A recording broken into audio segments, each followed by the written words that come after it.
Hello മച്ചമാരെ, Shri ന്യൂസിലേക്ക് സ്വാഗതം. കളങ്കാവലിൻ്റെ 4-ാം ദിനവും മികച്ച രീതിയിലുള്ള കളക്ഷൻ. ഒരുപക്ഷെ ആദ്യ 3 ദിനത്തേക്കാൾ കൂടുതൽ ഞെട്ടിച്ചത് 4-ാം ദിനമായ തിങ്കളാഴ്ച തന്നെയാണ്. ഒരുപക്ഷെ പ്രതീക്ഷിച്ചത് 2-2.5 കോടിയാണെങ്കിൽ 3 കോടിയിലേക്ക് സിനിമ എത്തിയിരിക്കുന്നു. 1481ഓളം ഷോകൾ ട്രാക്ക് ചെയ്തപ്പോൾ 1,68,000-ഓളം ടിക്കറ്റുകൾ വിറ്റുപോയി. 40% ഈവനിങ് നൈറ്റ് ഷോസ് നല്ല കൊടൂരമായിട്ടുള്ള തൂക്കമായിരുന്നു എന്നുള്ളത് തന്നെയാണ് അത് പ്രൂവ് ചെയ്യുന്നത്. ഇന്ന് സിനിമയ്ക്ക് 300-നടുത്തുള്ള ഓൾമോസ്റ്റ് ഫുള്ള് ഷോകളുണ്ടായിരുന്നു. 2,72,15,000 രൂപയാണ് സിനിമയുടെ ട്രാക്ഡ് കളക്ഷനായി വന്നത്. അതായത് സിനിമ 3 കോടി ടച്ച് ചെയ്തിരിക്കുന്നു എന്ന് തന്നെ നമുക്ക് പറയാം. അത്ര മികച്ച രീതിയിലാണ് സിനിമ വന്നിരിക്കുന്നത്. ഒരിക്കലും എക്സ്പെക്റ്റഡ് അല്ലാത്ത ഒരു തിങ്കളാഴ്ച എന്ന് പറയാം. കാരണം നമുക്കറിയാം ഈ ഒരു സിനിമയുടെ ജോണർ ഇതിനകത്തിൽ ഏറ്റവും ലിവറേജ് ചെയ്യുന്നത് മമ്മൂട്ടി അതേപോലെ വിനായകൻ്റെ പെർഫോമൻസ് തന്നെയാണ്. ഒരു സിനിമയെ പീക്ക് ലെവലിലെത്തിക്കാൻ 2 പേരെ വെച്ച് കഴിയുമെങ്കിൽ അത് മമ്മൂട്ടി തന്നെയായിരിക്കും. ഒപ്പം വേറെ ആരെങ്കിലും ഒരാളുണ്ടാകുമെന്നും അറിയാം. ഇത് തന്നെയാണ് ഭ്രമയുഗവും ഒക്കെ നമ്മൾ കണ്ടത്. 2-3 പേരെ വെച്ചെടുത്ത സിനിമ. ഇനി നമുക്ക് ഞായറാഴ്ച, തിങ്കളാഴ്ച, ശനിയാഴ്ച, വെള്ളിയാഴ്ചത്തെ കളക്ഷൻ എല്ലാം കൂടെ ചേർന്നിട്ടുള്ള ഫൈനൽ കളക്ഷൻ റിപ്പോർട്ടുകളൊക്കെ വന്നിട്ടുണ്ട്. ട്രാക്കിങ്ങിലൂടെ മാത്രം 16,72,00,000 രൂപയാണ് സിനിമ കേരള ബോക്സ് ഓഫീസിൽ നിന്ന് നേടിയത്. നമുക്കറിയാം സിനിമയുടെ 3 ദിവസത്തെ വേൾഡ് വൈഡ് കളക്ഷൻ എല്ലാം പുറത്ത് വന്നിരുന്നു. 44,15,00,000 രൂപയാണ്.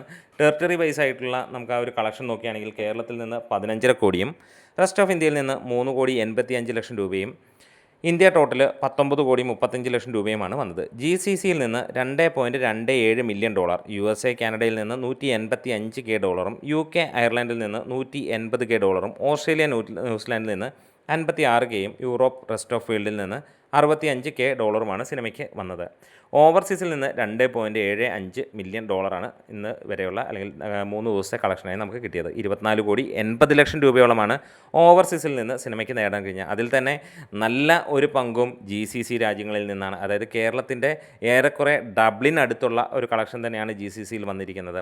മൊത്തം 44 കോടി മുകളിൽ നേടിയ സിനിമ ഇതിനോടകം തന്നെ കേരള കളക്ഷൻ വെച്ചിട്ട് 4 ദിവസം കൊണ്ട് നമ്മൾ കൂട്ടുകയാണെങ്കിൽ 47 കോടി കടന്നിരിക്കുന്നു എന്നുള്ളത് തന്നെയാണ്. റെസ്റ്റ് ഓഫ് ഇന്ത്യയിൽ നിന്നും വേൾഡ് വൈഡായിട്ടും നമുക്ക് 3 കോടി ഉണ്ടാകുമോ എന്നുള്ളൊരു ചോദ്യമാണ്. അതുണ്ടെങ്കിൽ 50 കോടി ഇന്നത്തേക്ക് അല്ലെങ്കിൽ 4 ദിവസം കൊണ്ട് കഴിഞ്ഞിട്ടുണ്ടാവാം, അല്ലെങ്കിൽ ഇന്നത്തെ ദിവസത്തേക്ക് കാത്തിരിക്കേണ്ടി വരും. ഇന്ന് എന്താണെങ്കിലും സിനിമ 50 കോടി തികയ്ക്കുമെന്നുള്ളതിന് ഉറപ്പുമാണ്.